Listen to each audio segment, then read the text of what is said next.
being here and coming to the show.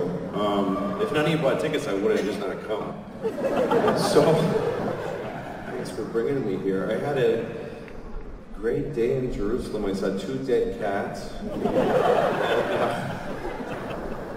I doubled my dead cat sightings for a lifetime in one day in Jerusalem.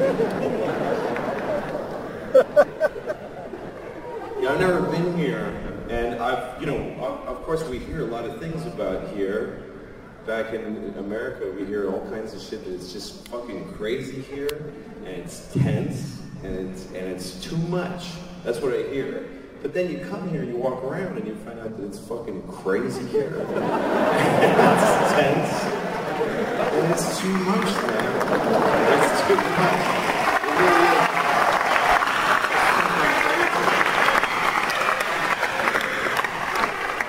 Some people told me not to come. Some people said, don't go there because we're mad at them. And we're in a fight when they hit us. And I mean, look, if I was to decide to never play in a country that inflicted harm on anybody else, I wouldn't play America. That's for fucking sure. I would never do one show in America. We've got a complicated history. So, but I really had it was really crazy today. It was crazy. That's all I won't even tell you the details. You know, I walked around. Fuck. Okay. So, alright, maybe don't, not there, no, okay. That guy's wearing a Cubs hat. That's probably alright to walk where he is. But, anyway, it's, this is very different, and I've been doing this show, these jokes for the last few months. It was just in Amsterdam, I've been in Dublin and London and all these places. And then when I got here, I thought, there's some shit I probably shouldn't do here. Because I thought, oh fuck, the error, really? But I don't think I can do that, because you paid to see me, you didn't pay to see the version, right? So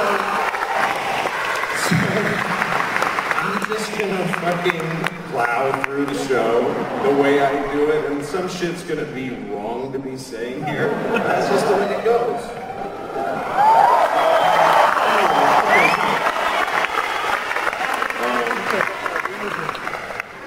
So the thing about the fucking Jews. No, I'm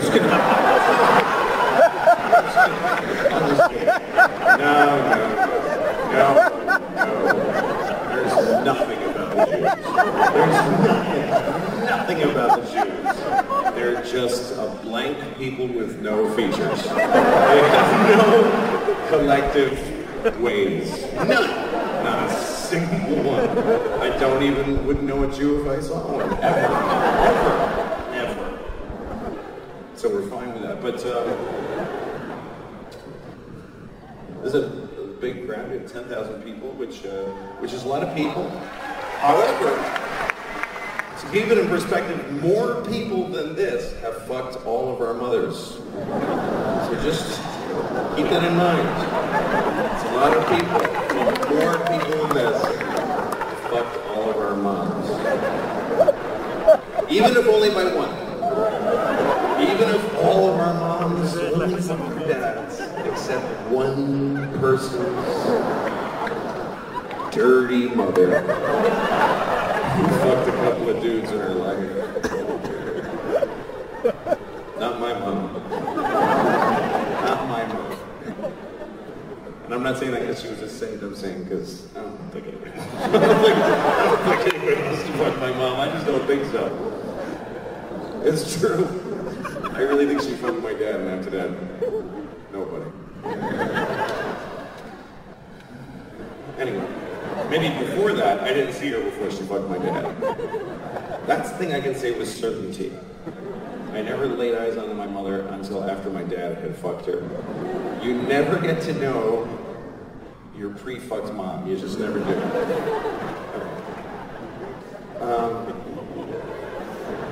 Today was a very lovely day. I don't like a nice day, personally. I don't. I like a shitty day, because a nice day puts pressure on you to do shit.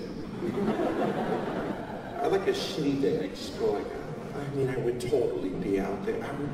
I would be helping folks. And I took a long nap today. I took 2 or 3 naps, actually. I take a lot of naps. I love naps. They're my favorite thing.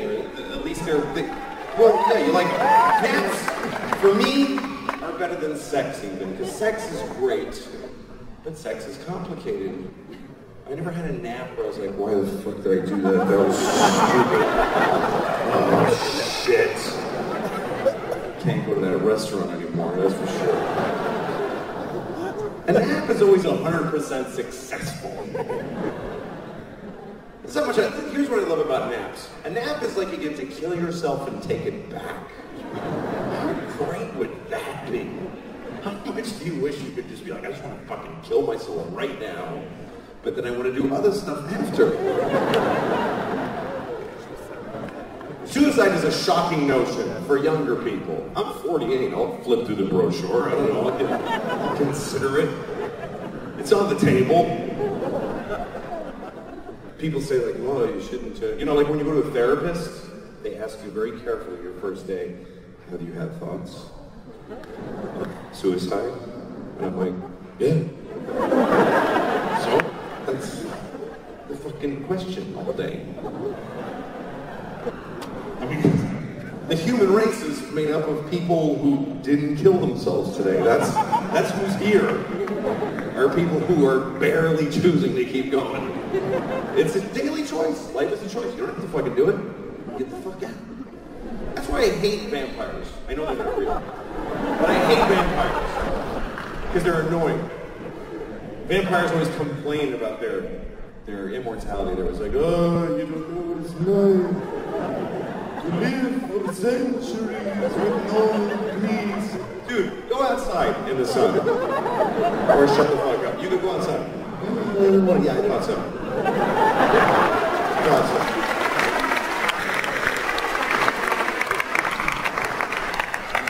People choose life, as most people choose to be alive. I mean, that doesn't make any sense. Yes. Everybody who's here has chosen to be here. 100% of people didn't kill themselves.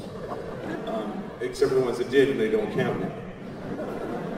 And it's interesting because life gets miserable. Life gets shitty, and still folks do it. Folks would rather live the shittiest life you ever saw than end it. It's a really interesting thing. You ever look at somebody on a street and you're like, fuck, I don't know how. How is he keeping being that?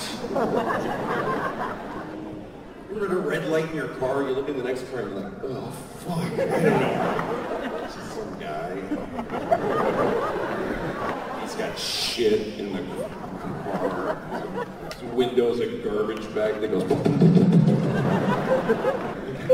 What is holding up his suicide? What is keeping him going? And more interestingly to me, what would it take? What would it take for this guy to stop? Both windows are garbage bags? Like, what's the... Most people choose life, even though, you know, running away will not solve your problems. That's the truth. But killing yourself solves all of them forever. It even solves world problems for you. What about ISIS? Kill yourself. Then we'll never get you. It's true, if everybody who's afraid ISIS committed suicide, then they fucking lose. ISIS loses. Because they live in a world of people that don't give a shit what they're doing. We're gonna cut his head off. Go ahead. It's not fun now.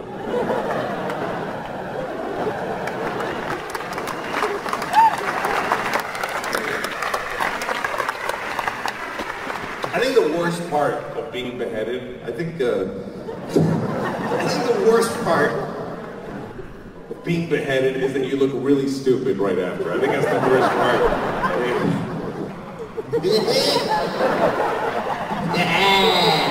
Body anyway. It's fucking stupid. Yeah. If you get kidnapped, you should shave your head because they want to be able to do it, then they can't. They can't do that. It's just kind of cool.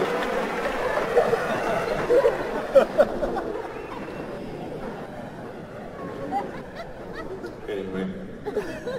Life is a choice. I have 2 children. That's a choice. It's a choice to have kids. You don't have to. You can not have them. And then after you have them, you don't have to keep them. You don't. I choose to be a father every day. I could stop. I could walk out. I could drown my kids on the tub. I could do that. Every day is a day I don't drown my kids in the tub. Every day. I'm not saying that I fill it up and they go, nah, and then drain it. I'm just saying that it's a daily choice. I've thought about quitting being a dad. I've even decided to. Like, I'm making breakfast for the kids 6 in the morning, and this one comes over, and she goes, I don't know where my books are. And I looked at her, and I thought, this is my last day. I'm going to feed you and take you to school. That's the end of our relationship. And I felt so good. It felt so fucking good. And it got me through the rest of the day, so I kept going. I wish I was a better person because I'm a father. When you don't have kids, what's the point? Anyway, I don't know. Just fucking maraud and kill and steal. I don't know why you're not. But when you have kids, you want to be a better person. Because I wish my kids had a better person as a father. That's the way I always think. Although they don't know me. They know me as their dad, but they don't know me. Who I really am is none of their business. Seriously, if you're a parent, if you're a good parent, your kids don't know you. They just know that party that, hey, you hungry? That's it. That's all they have to know. Kids don't know their fathers. Ask any kid, what's your father like? He's tall and he has the keys. It doesn't matter. I do have rules in my house, but they all pertain to my behavior. Like I have a rule that I don't curse around my kids. I don't use bad words around my kids. That's the rule, but it does happen. Sometimes I break the rule. In a tense moment or something stressful, you know? And you say something you wish you hadn't said. Like the other day I was making dinner for my kids, and I gave my daughter a bowl of soup, and I said, here's your fucking soup. But you can see how that was stress. You can see how that was intoxicating. My kids are really smart. They're smart. We were listening the other day to the radio. During breakfast, we're listening to public radio because we're better than other people, so we listen to public radio. It's smart. And they had the news on the radio had this story about, I don't know what it was about, but they kept using this phrase. They kept saying 9/11 deniers. And my daughter said, they kept saying it, 9/11 deniers. My daughter said, what is that? And I'm trying to explain to her, like, well, it's people that think September 11th was a conspiracy by the government, or that it didn't really happen. And she said, oh, I thought they were saying 9/11 deniers. She thought they meant 9 people who just ain't buying this 11 bullshit.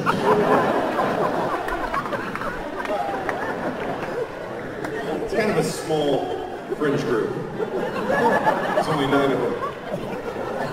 They still got on the radio, but they're the 9/11 deniers. They go to the White House and they protest. It goes 10, 12, 13. Me and my 8 friends know it. We are the 9/11 deniers. The government is making up numbers. 11 is propagated on the people by man. Why do we have 13 and 14 and 15 and we do not have a 1 team? The government stole 1 team and 2 team, gave us some bullshit called 11 and 12. Now the fucking lying bitches.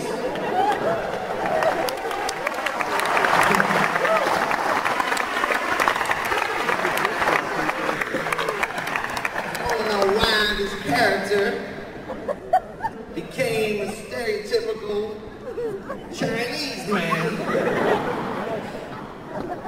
That's right, I'm Chinese, motherfuckers. I lived in Beijing,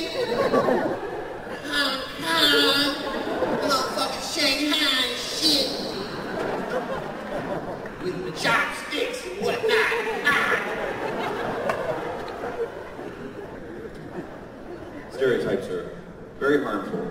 But the voices are still funny. It's kind of hard to reconcile.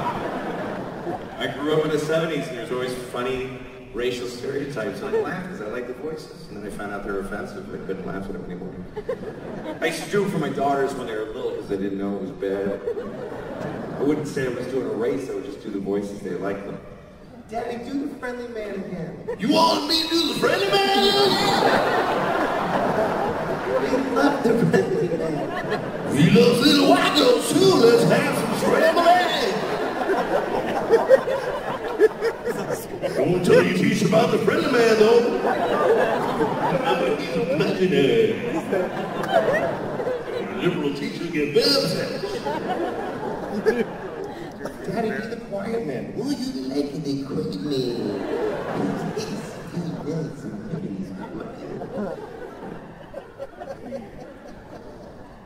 Yeah, my kids are pretty bright. My daughter was doing her homework the other day at breakfast, which pisses me off because that means you fucked up doing your homework at breakfast. But she started asking me questions, and I got insecure because I wasn't a good student.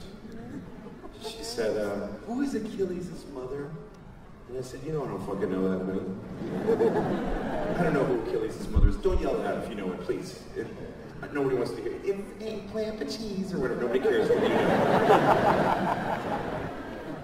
But she was confused about Achilles, so I said, well, tell me the story and then we'll both know it and we can work it out. And here is the story of Achilles, by the way.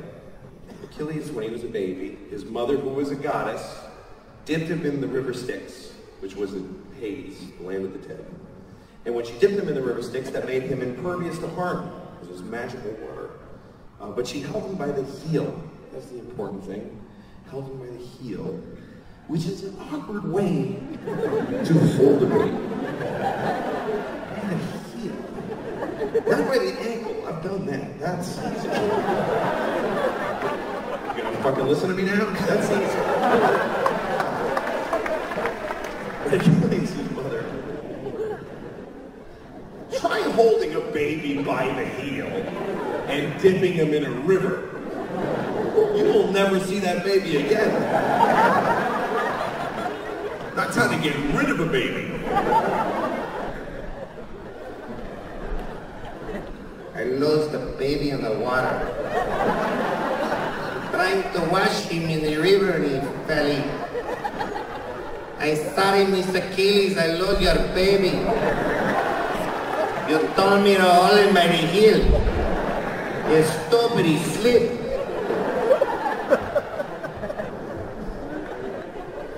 Achilles is Mexican nanny. It's a lesser known character in the Iliad. Very important. You should go look it up.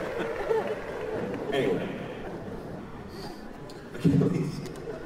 His mother, she held on. She was a goddess. She was the goddess of grip. So she was able to hold on. And she dipped Jesus in the river Styx. Sorry. An idiot. Not the same story. Nobody dipped Jesus in the river Styx. Too bad they didn't. He might have made it to his 50s. I mean, he might have hung in there. It would have been nice. I'm saying it would have been nice if he could have hung around longer and maybe cleared up some of this ambiguous shit that he said. Maybe finished some of those thoughts. But no. No, sir. No. Not Jesus. He fucking nailed him to a cross. About 20 minutes from here.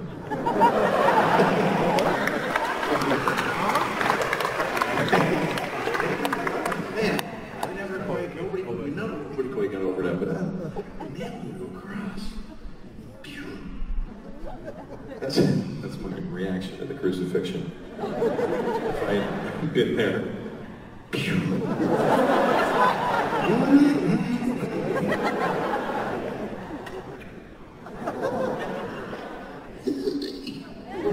And nail that fella to the cross. Rub vinegar on his face. That's the weirdest part of the Jesus story, that they rub vinegar on his face. I remember when I was a kid, I got taught that. I was like, what the fuck is that part for? Somebody got into it. Hey, rub vinegar on him. Hey, who's jerking off to this? That's not what we're supposed to be doing. Who is this?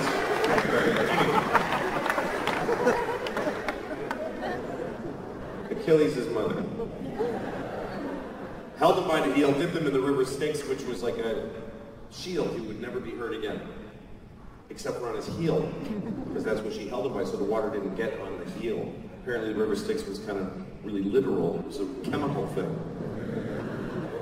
So his heel was vulnerable. That's where we get Achilles' heel from. Everybody's got their Achilles' heel. Achilles' Achilles' heel was his heel. He had the first one. He had the first Achilles' heel.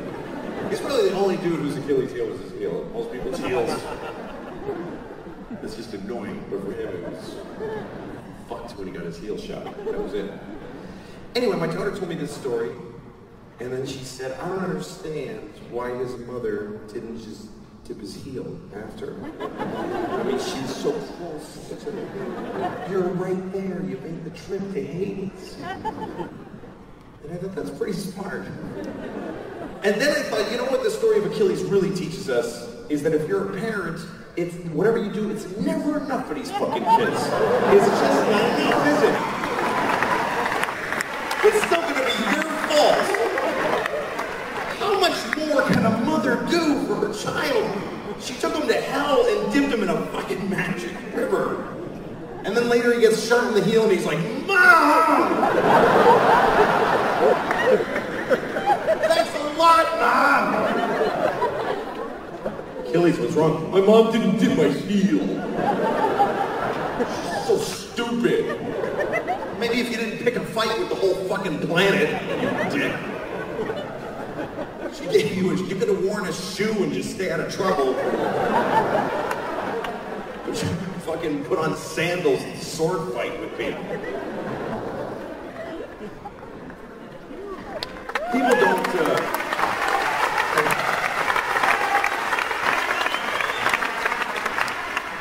people don't respect their parents. People use their parents. Even later in life, even people who have parents who are suffering, when they talk about their parents suffering, it's always part of their own story.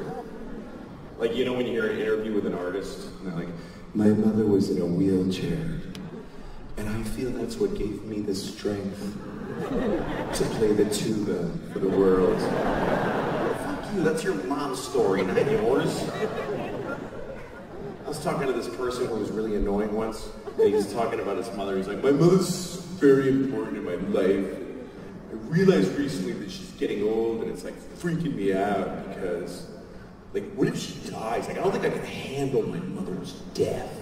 I was like, well, you should kill yourself because that's the only way to be sure to handle your mother's death.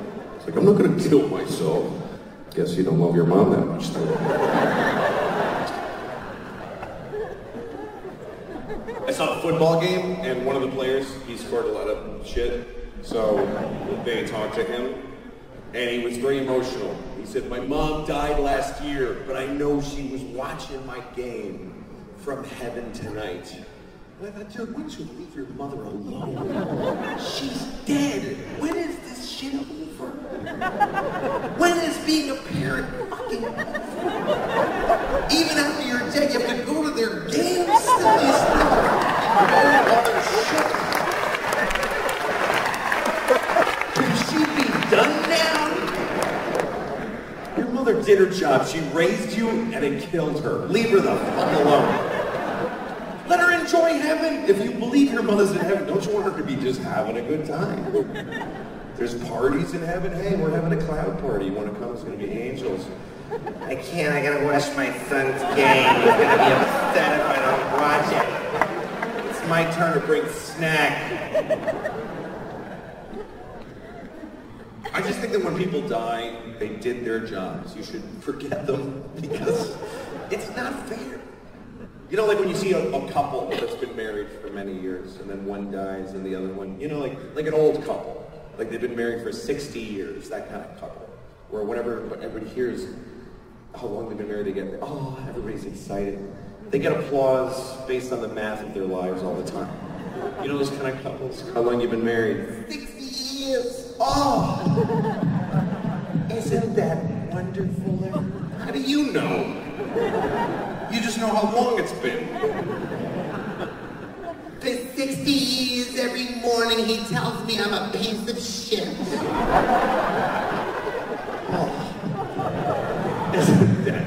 wonderful, everyone? You know that kind of couple, they got married 60 years ago in black and white in some fucking place now. They just walk slow together somewhere nobody walks.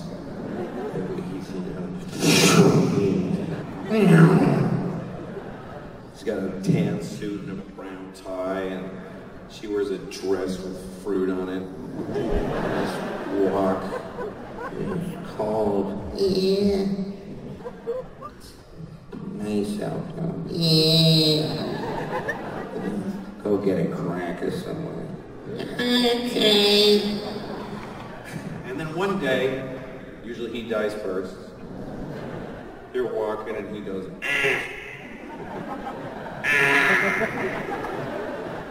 Richard!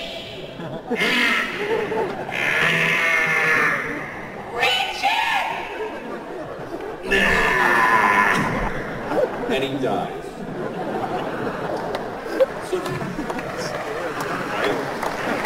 So now, it's just her, just Rose. She's alone.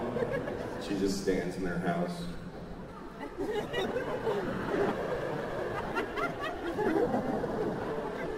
Once in a while, somebody has to go get Rose to go to the wedding. Somebody's got to go in her house. Hey, Rose. Oh, fuck. Hi, Rose. Nadine's getting married, remember? Doesn't matter, just come on.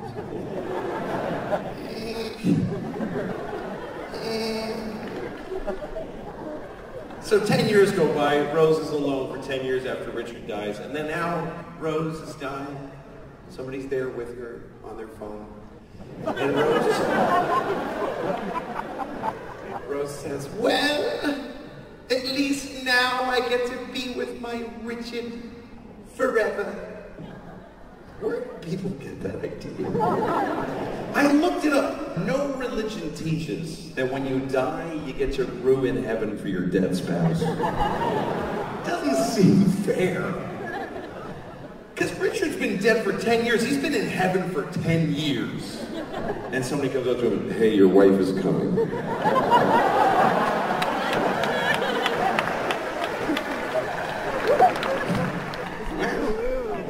Excuse me, what did you just say to me? Yeah, Rose died, she'll be here in a minute. And then you guys are gonna be together forever.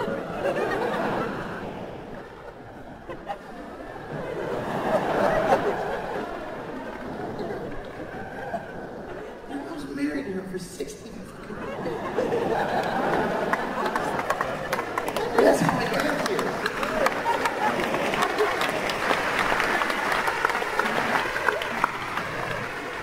I have a girlfriend here now. I don't want Hi, Rose. Come on, let's go.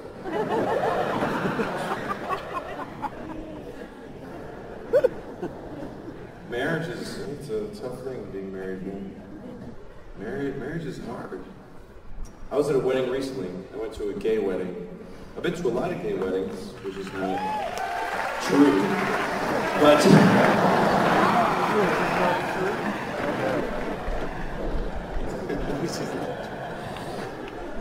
I've been to one gay wedding. I mean, you know, it was great. It was a gay Indian wedding. It was amazing, actually.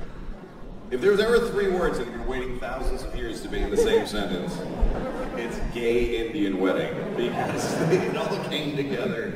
Just colors and men and it was fucking spectacular. But, I think gay marriage is great, but it's not as big an impact on society as gay divorce is going to be. That's going to be a big fucking deal. Because it's not like they're better at it than us. It's still, they're all going to fucking get divorced. And we're going to get, I think there's going to be something entertaining about watching gay men fight over money. I just have that instinct. And I don't need to do a big cartoon of it for you because you're doing one in your own head. So you don't need me. Give it! Or whatever. Anyway, so...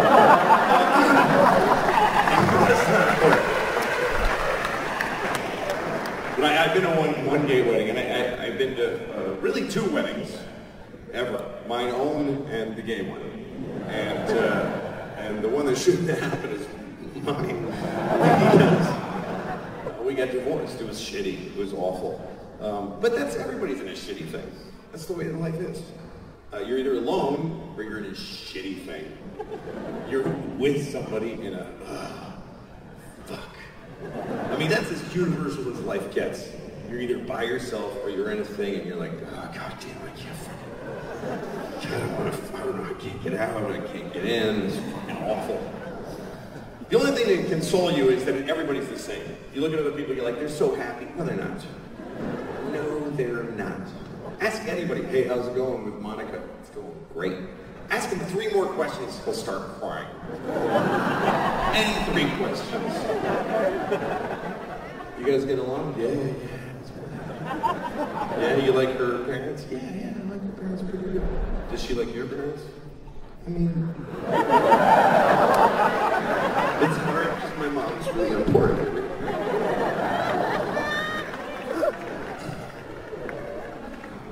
Everybody's in a shitty thing, and I know there's some of you that are sitting out there going, nope, we're doing great.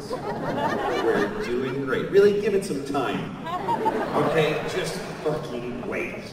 No, I have a feeling it's fuck you. You think you are. Fucking arrogant people get in their relationships. It's never gonna get bad. That's like watching a horror movie and in the first minute you're like, I guess they'll all be fine. It's just the way it goes.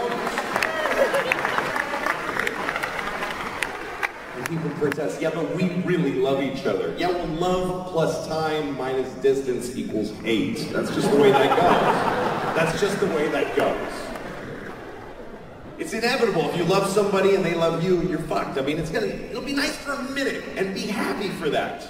You have to be respectful of love. You know, if you expect it to last, you're just being an asshole. People get amazed. I can't believe that a butterfly died because I shot it in the face. Like, why would that happen?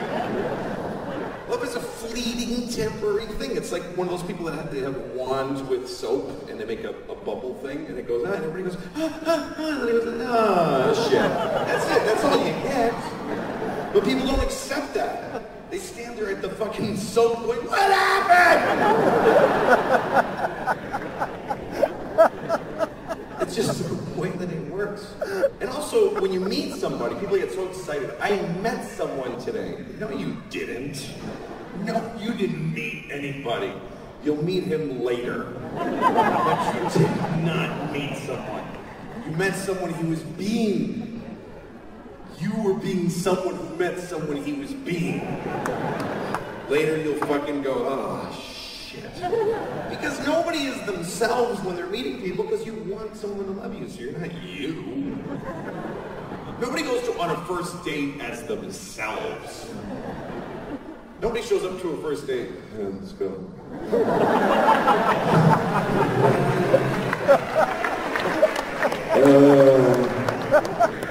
Fuck, I feel like shit. I'm just fucking tired, you know?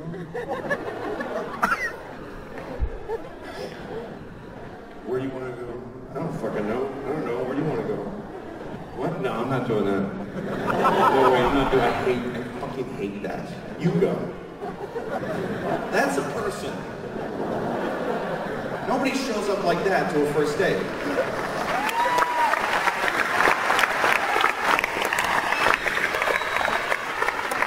Show up to a first date as something they couldn't possibly sustain. Just an impossibly crisp.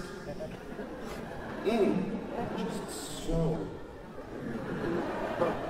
Yes, I always put on really well thought out crispy every minute. I sleep in a fucking tuxedo, are you kidding me? And they show up for the first date and they're like, hi. Hi. Ready? Why are we laughing? It's not funny, but let's laugh all the time. Yeah, then we'd go here. Yeah, I just, everywhere I go, it's interesting. Yeah. And then I'd always, I'm gonna talk to you like this, like really, saying things. Yes, that's all the time. And then I'd listen to you like this, like, really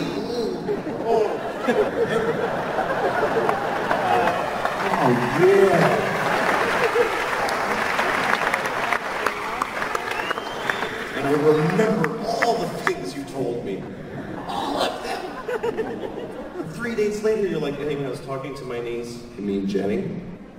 Yes, you remember? Yeah. Fucking yeah. So I remember, oh, I jerk off to all your family's names and where they live. Oh, yeah, Nana lives in Michigan.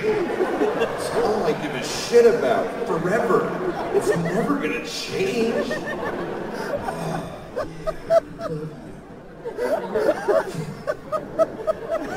I'm not saying don't do it, by the way. You should. It's worth it. What are you gonna kill yourself? No, just go fucking fall in love, and then get disappointed, and then hang in there too long, and then get out, and then do it again with the person who's a little worse.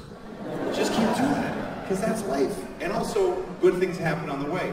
You know, people try to make plans for life, but it doesn't really work. Like, I have 2 kids, because I got divorced, which you could say I shouldn't have gotten married. But the kids are the best part of my life, and they came from the worst decision I ever made. So how do you navigate life? You don't, you just do it, you know? You know, people are like, I don't know, should we get married? Yes, it's not gonna be good, but just keep doing shit. Just keep doing shit after shit. And then once in a while you get a nice thing. That's as good as it gets, I think. But,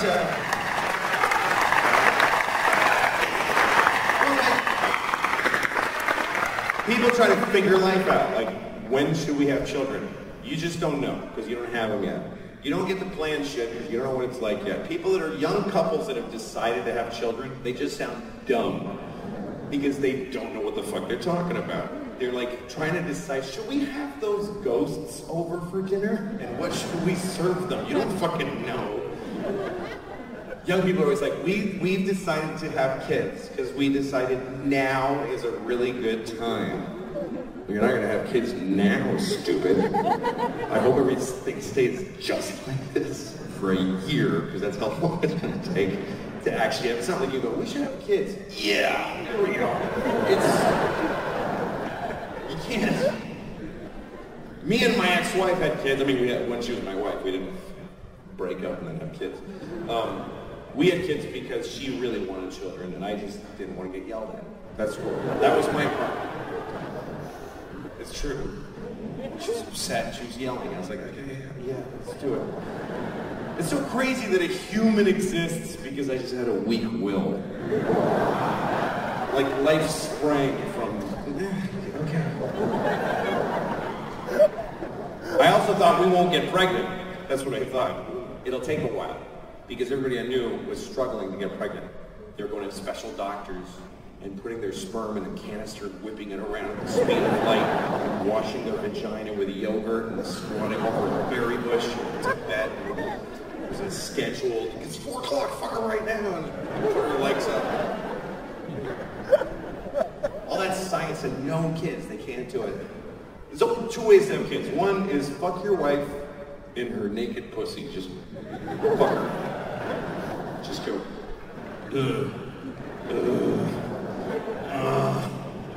And she's like, yeah. And you're like, yeah. And then you come. That's way 1. Way 2 is even more reliable. Just get a baby. Just get one. There's extra babies on the floor all over the fucking place. Just go to somewhere and look for a baby.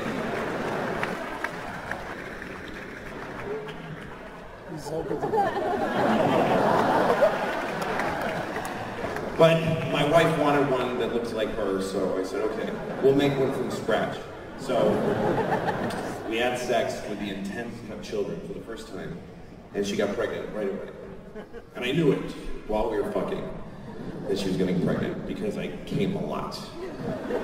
It was a lot of cum. I was like, oh shit. I just really upped my odds just now. I shot a lot of dice into this lady.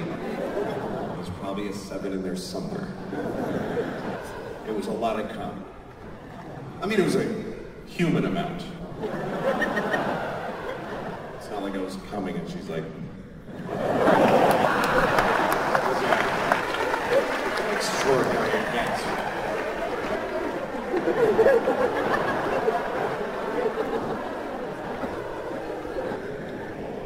Roll her out of the factory. Oompa loompa doompa-dee-doo.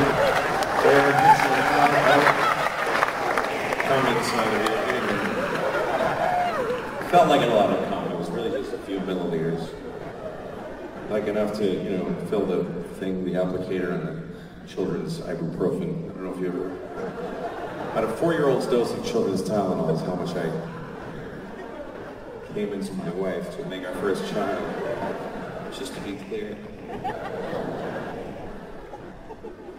And then we had a baby. She had a baby. I was standing there and watching. As the doctor fucking opened her up.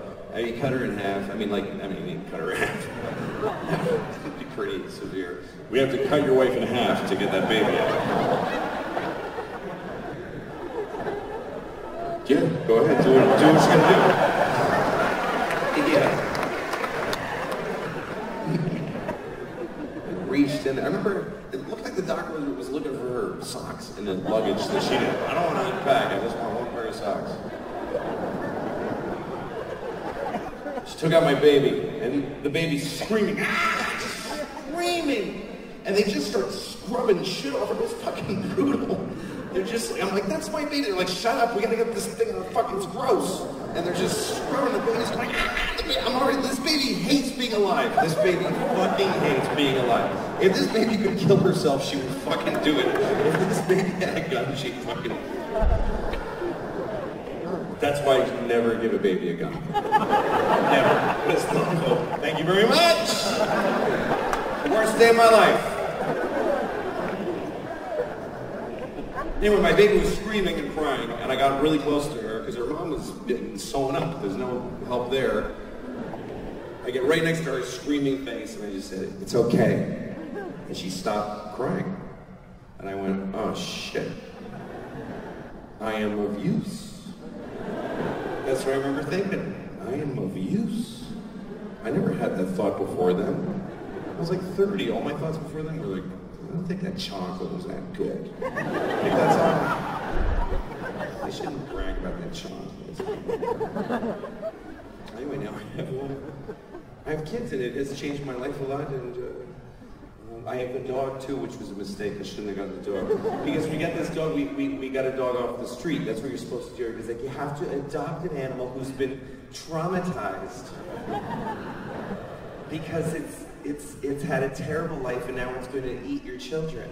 That's what my dog is out of her mind.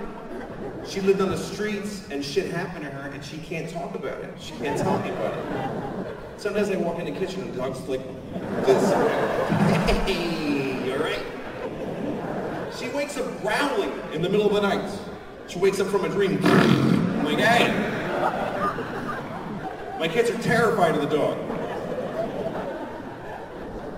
So I took the dog to the vet, and I asked the vet, what do I do about this? And the vet said, listen, I think there's something you need to consider. And I was like, please be telling me I have to kill this dog. Please be a doctor saying I have to destroy this animal.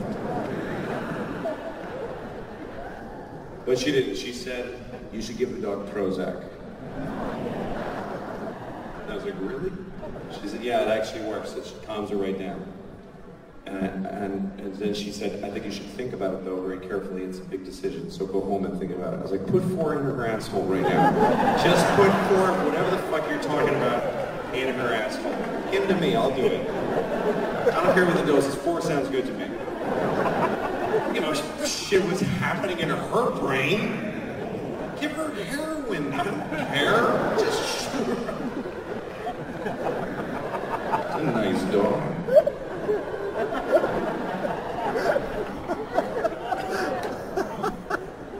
Love to have that dog.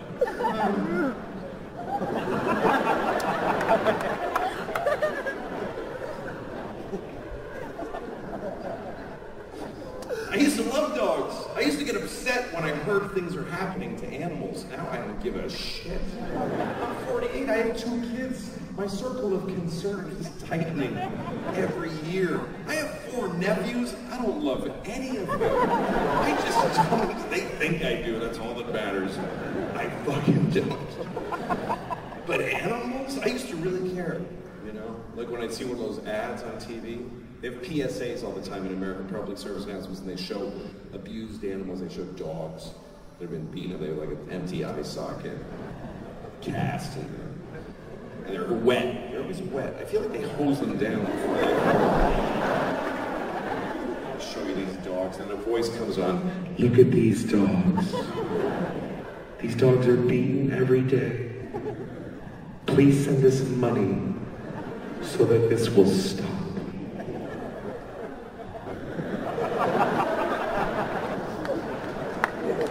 Are you beating up the dogs?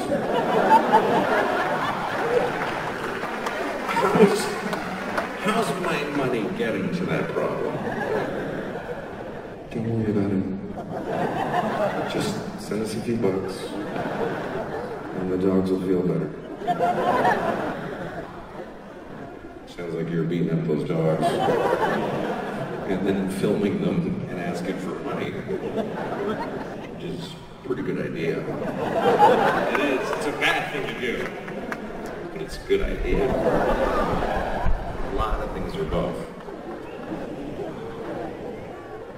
They always have those PSAs on TV where they like show you a statistic. It's very shocking. Every 10 seconds, a child is kicked in the snatch. Really? Every 10 seconds? There must be a pause in the action occasionally. Like at 4 a.m. Was it a little bit fewer? Or they show you that guy, this one PSA I saw recently, he's a very sad-looking man. And he's holding a little sign that says, "Yeah, sure." And he says, "This is the text that killed my daughter." Because somebody texted, "Yeah, sure," and then ran over his kid, which is horrible. Although, maybe they were responding to a text that said, "Can you please kill that kid?" And he went, I'm not saying it makes it better. I'm just saying we don't have all the information. That is the sum of what I'm saying. But,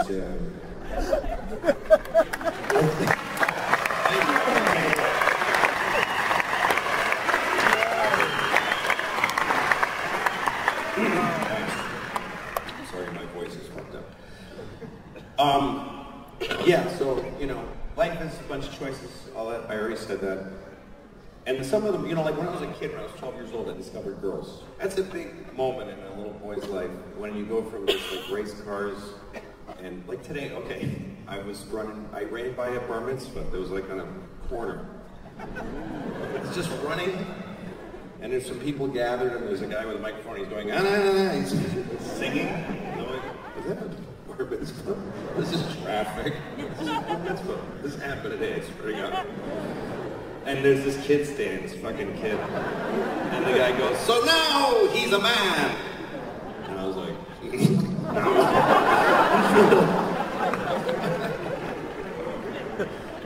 But anyway, I guess he was 13. And I think it is weird at that age you start to think about girls. And my reaction to falling in love with girls, which I did, was to ask them all to be my girlfriend. That's what I did.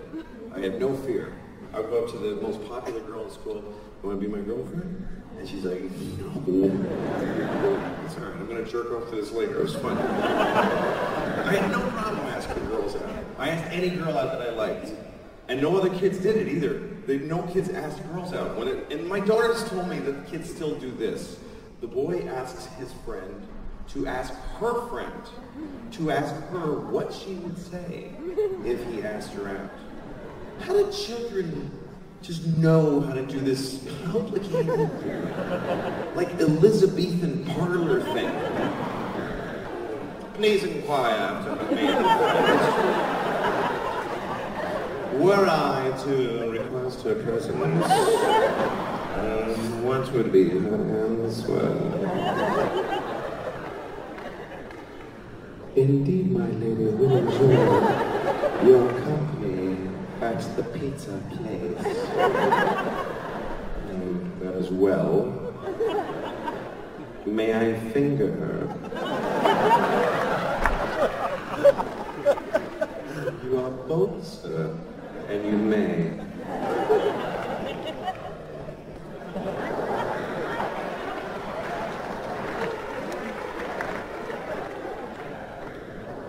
You gotta get it. There you go. Now, the wide shot. There you go.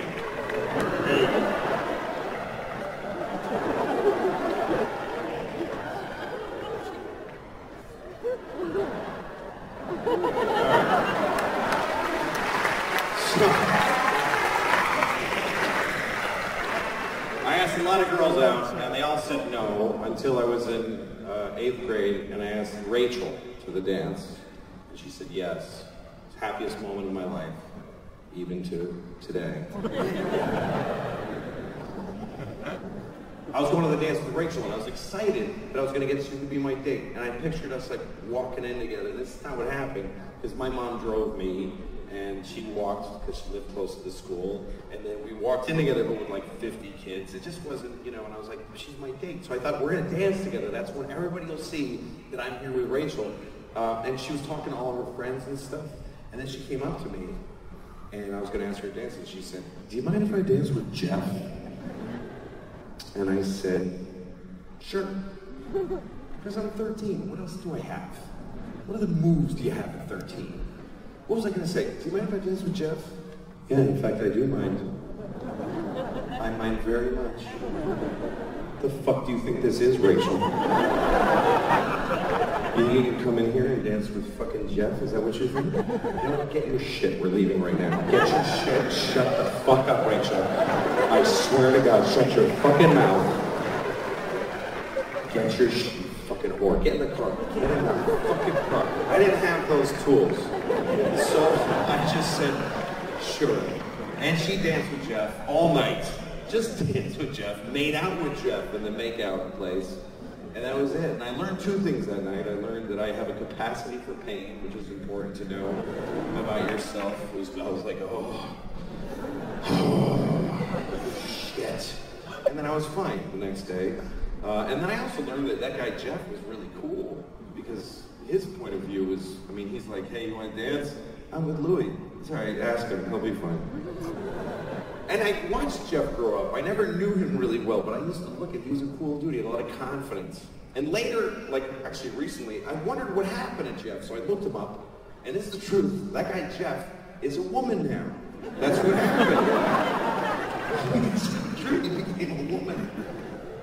And he has a whole blog about it on Facebook, and I read it and I was crying. I was up all night reading it.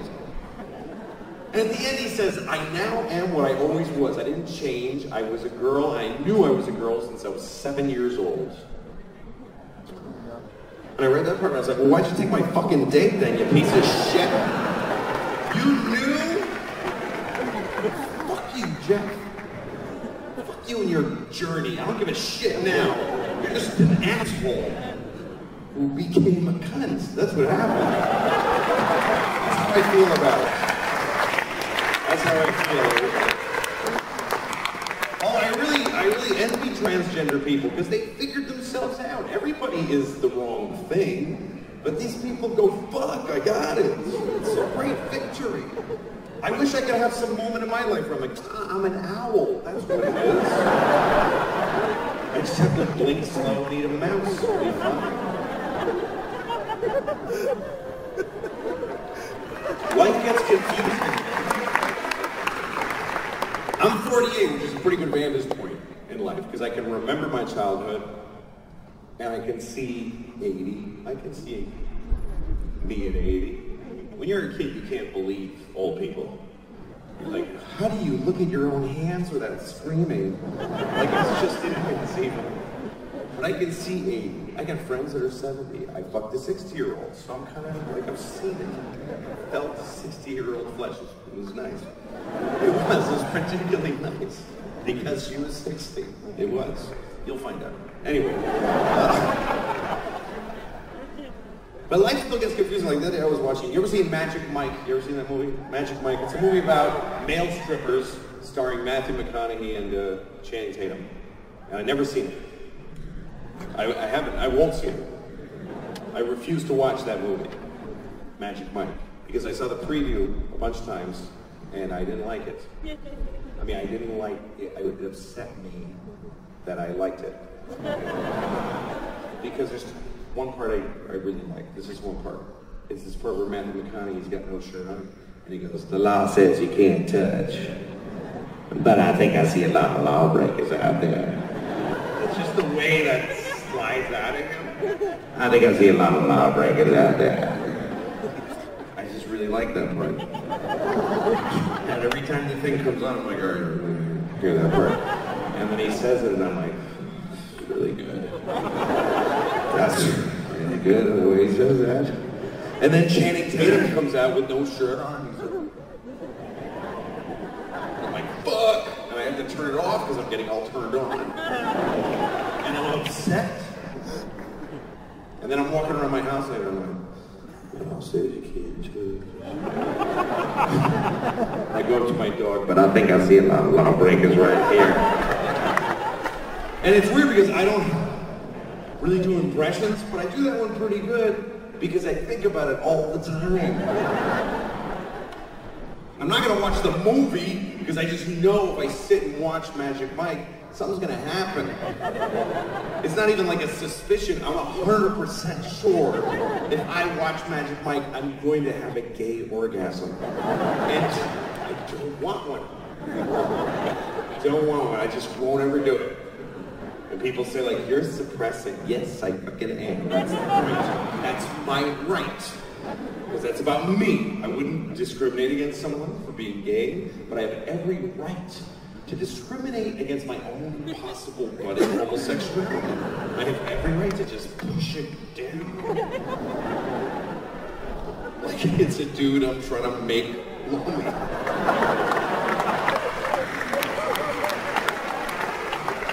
And it's weird because I haven't developed a generalized attraction to men. I'm not into men sexually, just fucking Matthew McConaughey and Channing Tatum. Shit. Those dudes, fuck. I think what it is I'm only gay for the best. I'm top shelf gay. I'm not retail gay. I'm not off the rack gay. Because I'll try the best anything. There's a lot of things that I don't like, but I'll try the best. Like I don't drink cognac. I don't like cognac. But I never tried the best. Like if I went to someone's house and there's like a fancy house with a library and pool tables, you know? Like a villain, if you're hanging out at a villain's house. And he's like, would you like some cognac? No, I don't like cognac. Well, this cognac was 500 years old, 300 years ago. It's very rare. It's valued at $7,000 a glass. Yeah, I'll try that. That sounds good. For dinner, would you like to eat a live turtle? A live turtle? Yes. I don't think so. Well, this turtle comes from a tiny island in the South Pacific. He was flown here this very afternoon. He's eaten nothing but turtles his entire life. And he is the last of his species.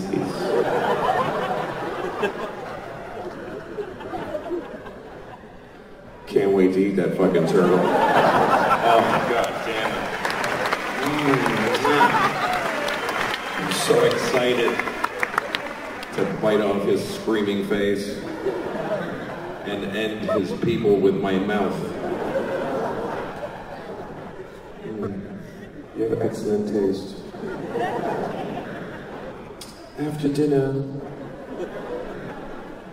would you like to suck a man's cock?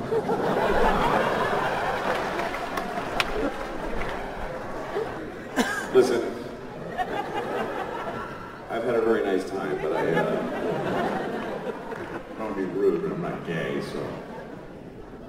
Well, this man's cock. This man's cock has been soaking in olive oil since he was 5 years old.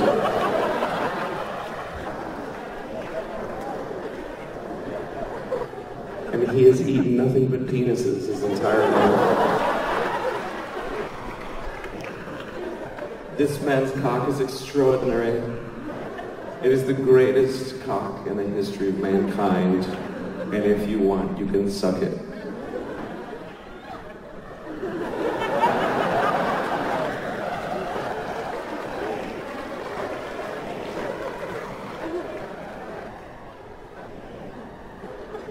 Can I see it? I mean, I'd like to see it. Jesus, that's amazing. Oh, God, that's beautiful. I don't know, just bring it closer. I don't know yet. I don't know yet. Just bring it closer.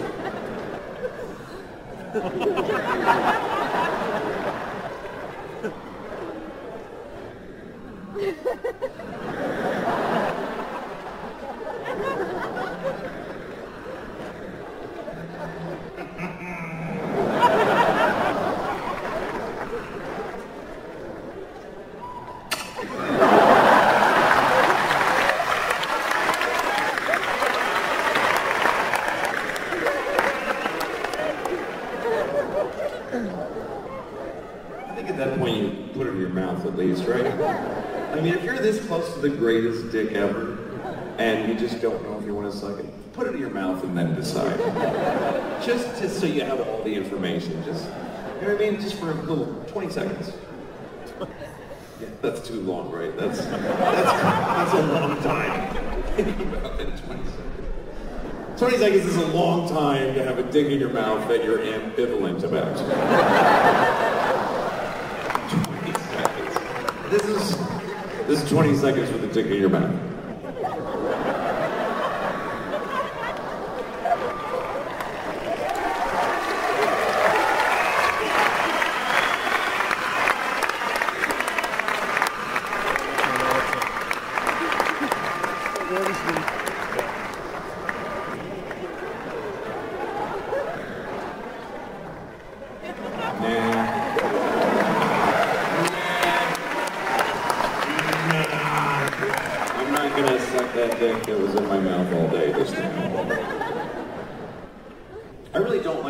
That's my objection to being gay. That's why I'm not gay, because I don't like dicks.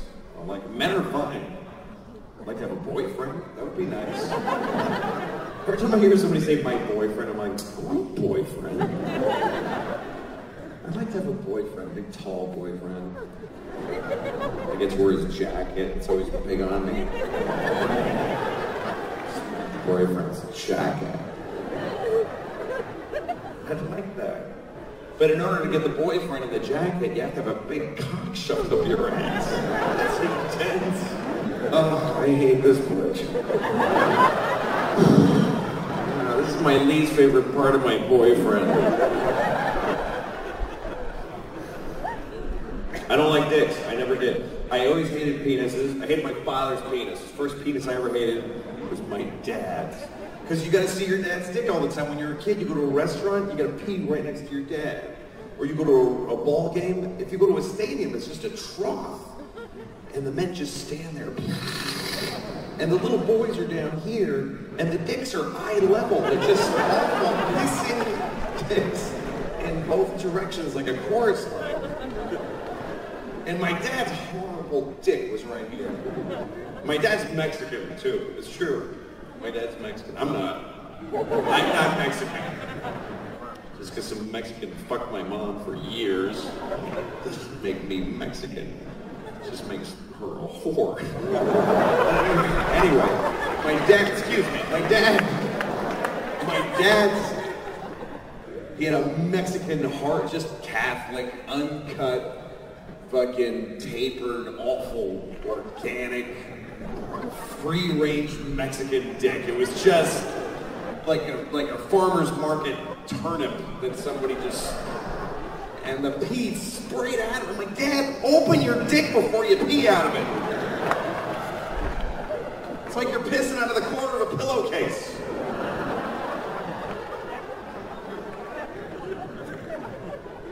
And it's weird because my dad has had a weird life. When I was 10 years old, my parents divorced, and my dad turned into a Jew. And, I mean, he converted to Judaism. He didn't turn into a Jew. It's not like my dad one day was like,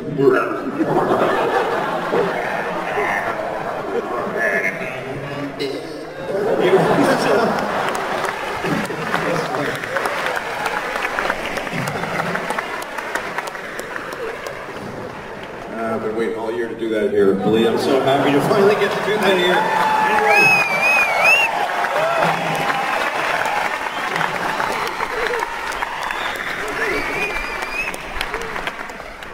Yeah, it's true. My dad converted to Judaism.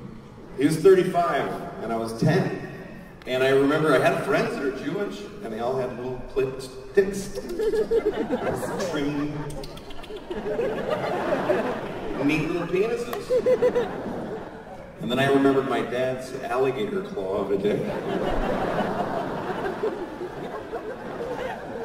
And I said, Dad, you didn't get circumcised, did you? As a grown man? And he said, yes, I did.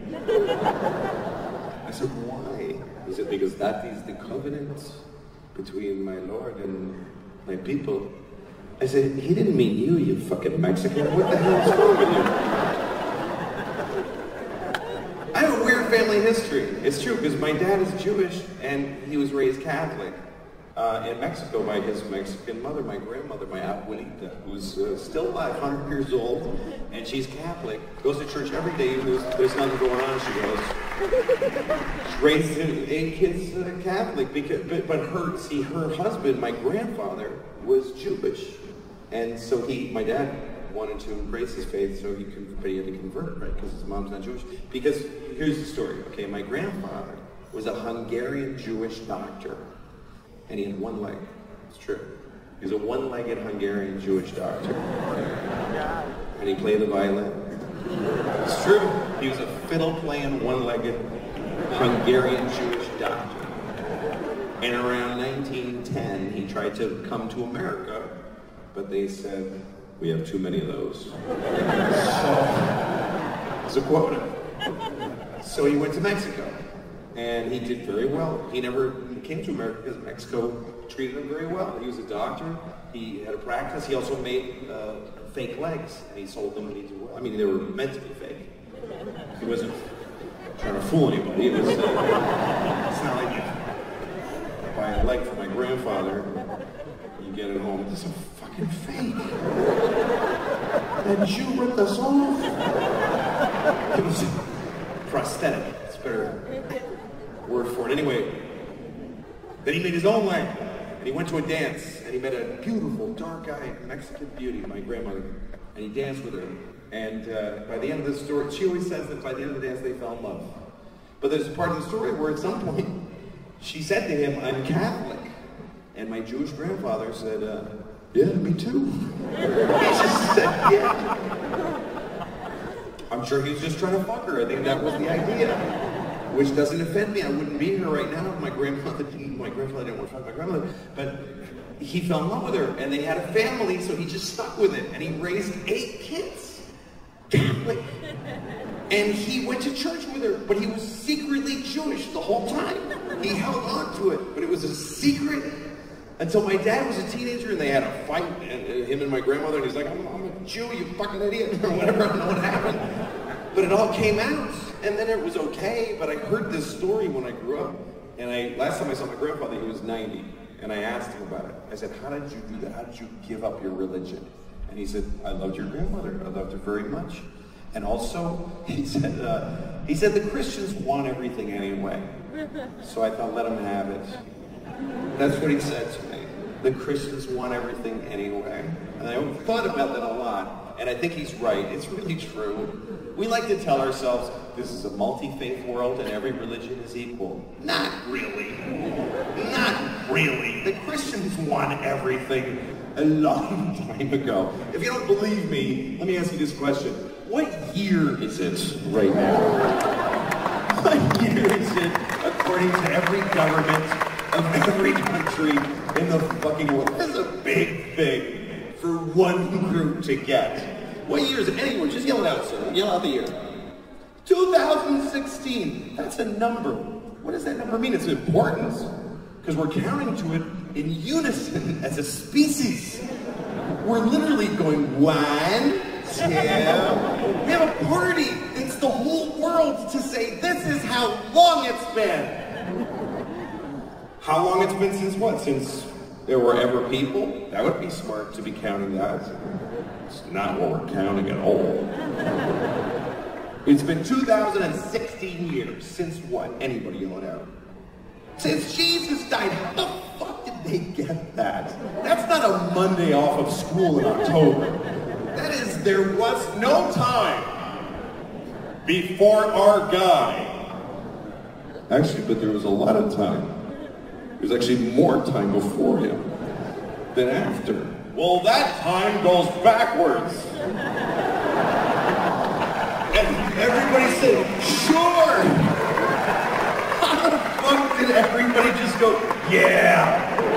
Yeah, we'll all use that system. Let's count most of history backwards. It drives me crazy when I see a scientist who looks very atheist and he's like, this rock was from 600 BC. What the fuck are you doing?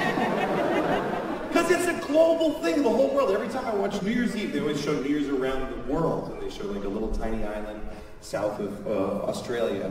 And there's people there that just wear grass and they don't have clocks. But they're like, Humbelinda 2016.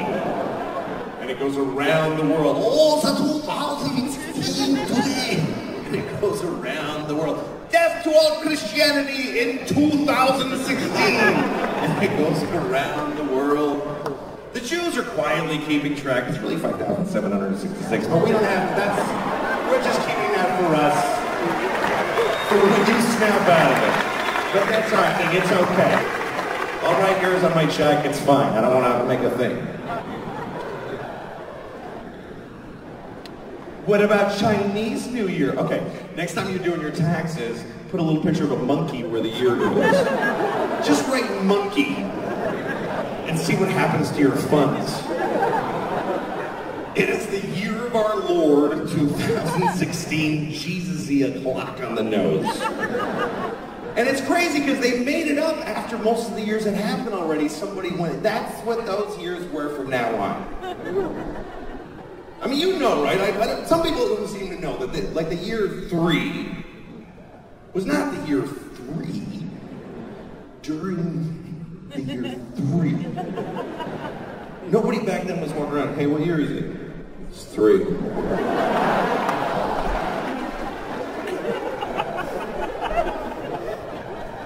Yeah, but I'm 28. How can I be 28? If there's only been 3. Because you were born in BC 25. Remember when it went backwards? Oh, fuck, that was stressful. What the hell was that like? What year is it? 10. What's next year? 9. What the fuck are we counting down to?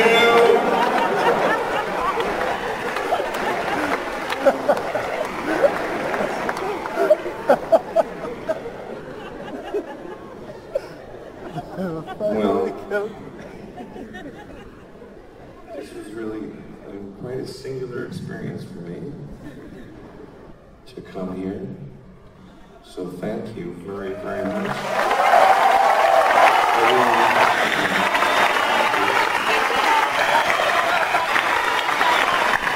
Thank you. Well, so you had a good time, right? You enjoyed it? So let me just ask you a question. How many people here, by applause, had in the last month at least one really shitty day? Just by applause. Okay. That's about 100% of you. But tonight we had a good time. So that just goes to show you, don't kill yourself. Thank you for coming, and please get home safe, and please be kind to each other. Good night, thank you.